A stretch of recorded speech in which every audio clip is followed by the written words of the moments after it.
कहीं हुआ कुछ नहीं भाई साहब, हमारे नगर निगम का चुनाव चल रहा है, उसको मिल गई है पार्षद की टिकट। पूरे शहर में होल्डिंग लगी है, युवा दिलों की धड़कन पुष्पा पाल। तुम साले हमसे टाइम पूछ रहे हो?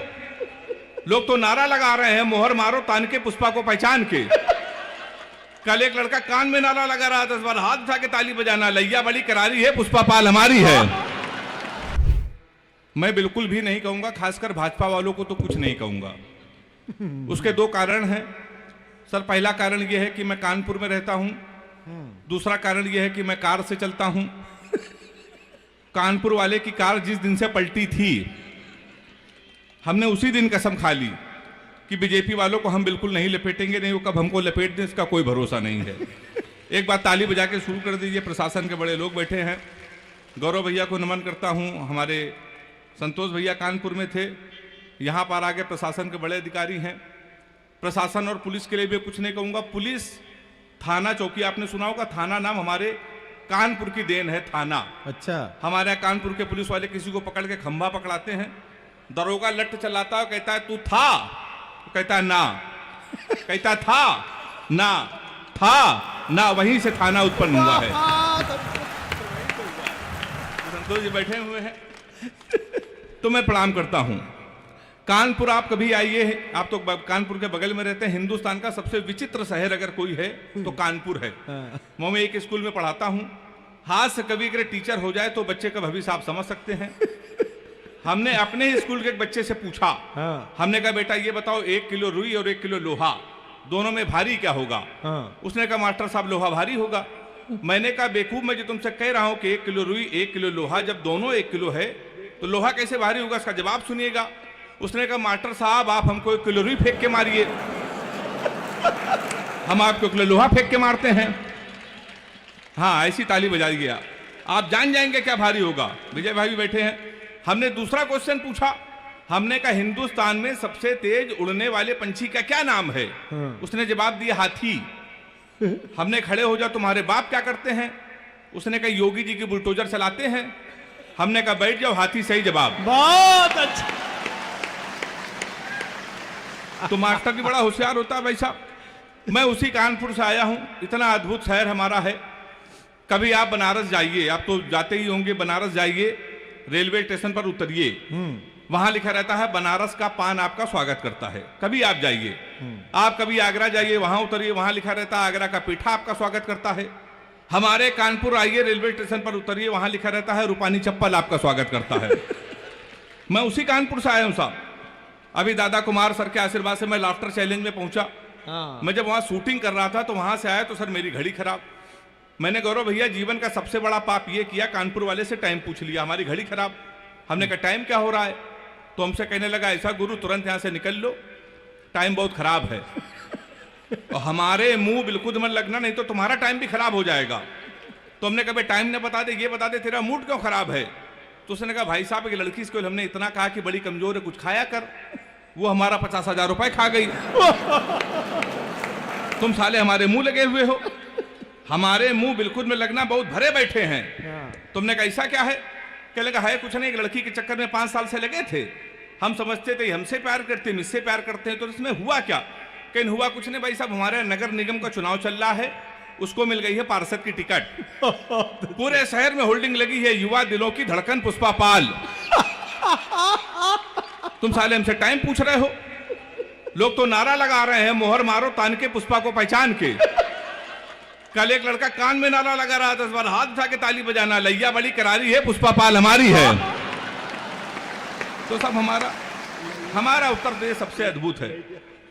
सर तो हमारे दिल्ली से आए हुए हैं, आप कभी दिल्ली जाइए, बंबई जाइए, बंबई के लोग अगर पैसा आ जाए तो अपने बच्चों का कैरियर बनाने के लिए सर करोड़ों खर्चा करते हैं। हरियाणा के लोग अपने बच्चे को स्टार बनाते हैं, स्पोर्ट्स में भेजते करोड़ों खर्चा। उत्तर प्रदेश एक ऐसा प्रदेश है जहां कैरियर बनाने के लिए कोई खर्चा नहीं। 250 का कुर्ता लीजिए,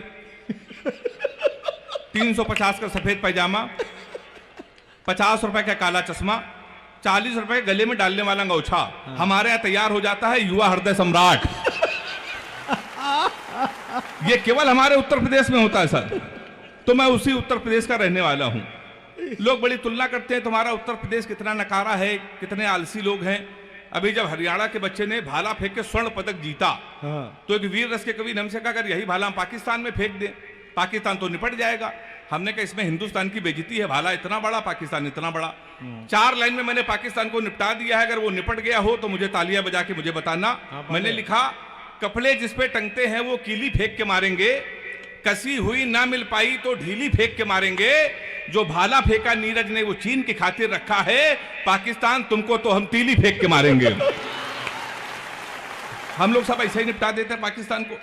लोग बड़ी तुलना करते हैं, पाकिस्तान हमसे कहता है हम कश्मीर ले लेंगे, कश्मीर ले लेंगे, कश्मीर ले लेंगे। हमने कहा बेवकूफ पाकिस्तान, सीमा हैदर तो हमसे ले नहीं पा रहे हो, तुम हमसे कश्मीर ले लोगे। तो लोग बड़ी सब तुलना करते हैं कि हरियाणा के लोग स्वर्ण पदक जीतेंगे, उत्तर प्रदेश के लोग कितने नकारा हैं। हमने कहा इसमें बहुत बड़ा अंतर है। हरियाणा का बच्चा सर सुबह 4 बजे जगता है, सबसे पहले जाता है जिम, 4-5 घंटे जिम करता है, वहां से आता है 4-5 किलो फल खाता है, वो सो जाता है। शाम को 5 बजे फिर वो सो के उठता है, फिर वो जिम जाता है, फिर 4-5 किलो फल खा के 2-4 घंटे टहल के सो जाता है। हमारे उत्तर प्रदेश के लड़के कानपुर मल्लावा के 9:30 बजे सुबह सो के उठते हैं, वो भी तब जब उनका बाप उनको लतियाता है। सबसे पहले वो जाता है घर के नजदीक पुलिस चौकी, दरोगा के साथ एक सेल्फी लेता है, फेसबुक पे पोस्ट करता है नए चौकी इंचार्ज रामकिशोर कनौजिया भाई साहब का सानिध्य प्राप्त हुआ। ताली हाथ उठा के बजाय एक बार जोरदार। क्या बारीक बात पकड़ी है भाई। ये हमारे उत्तर प्रदेश में होता था। शाम को वो सो जाता है, शाम को जब वो सो के उठता है संतोष सर, तो 7-8 लड़कों से जो बियर की बोतल खोलता है, उसी दरोगा को प्रेशर में लेने के लिए स्पीकर खोल के फोन करता है, दरोगा जी नमस्कार, पहचाना? अब दरोगा जी समझते गुरु उस समय इसके मुंह न लगो, इस समय तो उसके लगी हुई है। दरोगा उसका फोन काट देता है, फिर वही दरोगा 12 बजे मारते मारते उसको थाने लेके आता है। अब की सेल्फी डालता है वो दरोगा, गुड्डू भैया 100 ग्राम चरस के साथ धरे गए। फिर गुड्डू भैया की होती रात भर कुटाई। 3 दिन बाद लोकल विधायक उसकी पैरवी करता है, फिर वो छूट के आता है, फिर वो विधायक बनता है। हम कवियों को बुला के सुनता है, ताली बजा सकते हैं। गौरव भैया यहाँ के लिए नहीं है, हमें सुरक्षित कानपुर भी जाना है। तो हमारा उत्तर प्रदेश बहुत अद्भुत है। 2-4-5 मिनट केवल मैं आपके और रहूंगा। रश्मि जी, गजेंद्र प्रियांशु जी श्रृंगार के बहुत बड़े कवि हैं। ये लोग आएंगे, आपको प्यार मोहब्बत की बातें बताएंगे, भटकाने की कोशिश करेंगे। मैंने प्यार मोहब्बत के विषय में सर कोई कविता नहीं लिखी, ऐसा नहीं कि कोई प्रेमिका नहीं है। योगी जी की सरकार, जब योगी जी की सरकार उत्तर प्रदेश में नहीं थी तो 15 प्रेमिकाएं थीं। जिस दिन योगी जी उत्तर प्रदेश के मुख्यमंत्री बने, हमने सबसे राखी बंधवा लिया, क्योंकि सर्वाधिक कुटाई किसी की यूपी में हुई तो प्यार करने वालों की। तो मैं प्यार मोहब्बत से बहुत दूर रहता हूं सर, दूर से ले रहता हूं। लड़कियों की बीमारी है, किसी लड़की से कोई क्वेश्चन पूछ लो तो इतना उठपटांग जवाब देती हैं। हमने एक लड़की से पूछा, हमने कहा तुम्हारा फेवरेट कलर क्या है? कहने लगी स्टूपिड कहीं के।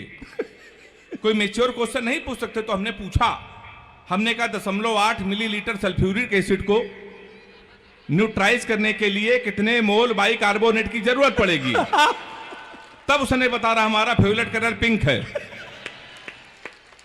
तो मैं बहुत दूर रहता हूं साहब प्यार मोहब्बत से। मैं तो इतना दूर रहता हूं। लड़कियों की एक बीमारी और है, किसी लड़की को आप गौर से देख लो तो कहेंगी देखो कैसे कुत्ते की तरह देख रहा है, ना देखो तो कहेंगी कुत्ता देख भी नहीं रहा है। तो साहब मैं बहुत दूर रहता हूं। हमारे गजेंद्र भाई हैं, कह रहे थे हेमंत नाम में कुछ नहीं रखा, नाम में कुछ नहीं रखा। सही कह रहे थे सर, नाम में कुछ नहीं रखा है। मुस्कान नाम था उसका, वो हमारा नुकसान करके चली गई। फिर हम रोशनी नाम की लड़की में शिफ्ट हुए तो 2.5 साल उसने भी हमको अंधेरे में रखा। लोग सही कहते हैं नाम में कुछ नहीं रखा। इन बेचारे लड़कों को देखिए, ये लड़कियों का नाम मोबाइल में सेव करते हैं, my honey baby, my darling, my sweetheart, my जानू। इन बेचारे लड़कों को देखिए, ये लड़कियों के नाम मोबाइल में सेव करते हैं। पप्पू हलवाई, राशिद प्लम्बर, मुन्ना हवलदार। ताली बजाइए जोरदार। तो हमारे साथ तो साहब ये होता है। अभी सर हमको दुबई ले गए थे देश के सबसे बड़े मुशायरे में। तो जब मैं दुबई गया तो हमारी वाली ने सर फोन किया, कहने लगे हमने सुना है तुम दुबई में हो। तो हमने कहा सही सुना है। कहने लगे हमारे लिए एक सोने की चैन ले आना। हमने कहा क्यों? लेकिन दुबई में एक तो सोना सस्ता है और जीवन भर में तुमको याद करती रहूंगी। तो हमने कहा पगली हम चैन नहीं लाएंगे फिर भी याद करती रहोगी। उसने पूछा कैसे? हमने कहा जीवन भर सोचो कि हराम खोर से पहली बार कुछ लाने को कहा था, कि वहां से भी खाली है चला आया है। तो सर इसी चक्कर में कोई नहीं टिकता। और मैंने तो एक सबक लिया है, आप भी ले लीजिए। अपनी प्रेमिका को कभी भी रुलाना नहीं चाहिए, क्योंकि 7-8 हरामखोर उसका आंसू पोंछने के लिए हमेशा तैयार रहते हैं। हमारी हालत क्या हो गई है? अंतिम 4 पंक्तियां पढ़कर मुझे पूरे तालियों के साथ विदा कीजिएगा। एक एक प्रेमिका को बांट कर ले गए, जो नहीं माना उसे डांट कर ले गए, जिस पेड़ पे बांधा था मोहब्बत का धागा, नगर निगम वाले उसे भी काट कर ले गए। बहुत अच्छा।